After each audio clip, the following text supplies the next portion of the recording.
ఆ దంపతులకు పెళ్ళై 2 పిల్లలు ఉన్నారు.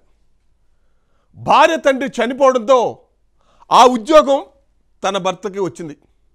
హాయిగా ఎంచక్క చేసుకుంటూ హ్యాపీగా సంసారం గడుపుతున్న సమయంలో భర్త బిహేవియర్లో ఏదో తేడా కనిపించింది.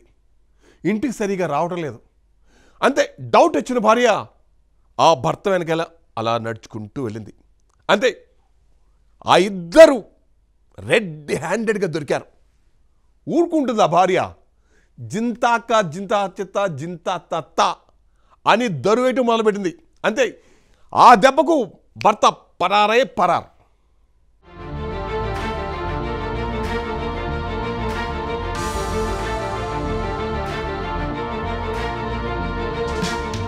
పెళ్ళై పిల్లలున్నప్పటికీ మరో మహిళతో అక్రమ సంబంధం పెట్టుకున్నాడు ఓ ప్రబుద్ధుడు. దీంతో భార్యకు అనుమానం వచ్చి రెడ్ హ్యాండెడ్గా పట్టుకుంది. ఈ ఘటన రంగారెడ్డి జిల్లా హైత్ నగర్ పరిధిలో చోటు చేసుకుంది. అయితే స్పాట్లో ఆమెకు భర్త ప్రియురాలు దొరకడంతో చితకబాదింది. భార్య వచ్చిందన్న విషయం ముందుగానే తెలుసుకున్న ఆమె భర్త చెప్పులు చేతిలో పట్టుకుని సైలెంట్గా గోడ దూకి పరారయ్యాడు. ఇందుకు సంబంధించిన దృశ్యాలు అక్కడి సీసీ కెమెరాలో రికార్డయ్యాయి.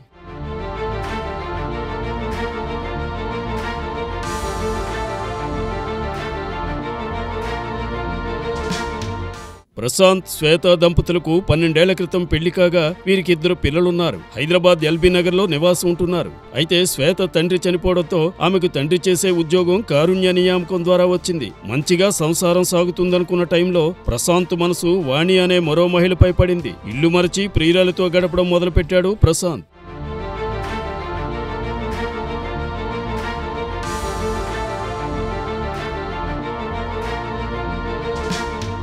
భర్త ప్రవర్తనలో మార్పు గమనించిన శ్వేత భర్త కదలికలపై ఫోకస్ పెట్టగా ఓ అమ్మాయితో అక్రమ సంబంధం నడుపుతున్నట్టుగా గమనించింది. అతన్ని ఫాలో కాగా హైత్ నగర్ శివారు లక్ష్మారెడ్డి పాలెంలో ఉంటున్న ఓ ప్రైవేట్ టీచర్తో ఉంటున్నట్లుగా తెలుసుకుని సడన్ గా ఎంట్రీ ఇచ్చింది. భార్య మాటలు విన్న ప్రశాంత్ అక్కడి నుంచి ఎవరికీ తెలియకుండా చెప్పులు చేత్తో పట్టుకుని గోడ దూకి పారిపోయాడు. అయితే స్పాట్ లో దొరికిన వాణిని శ్వేత చితకబాదింది.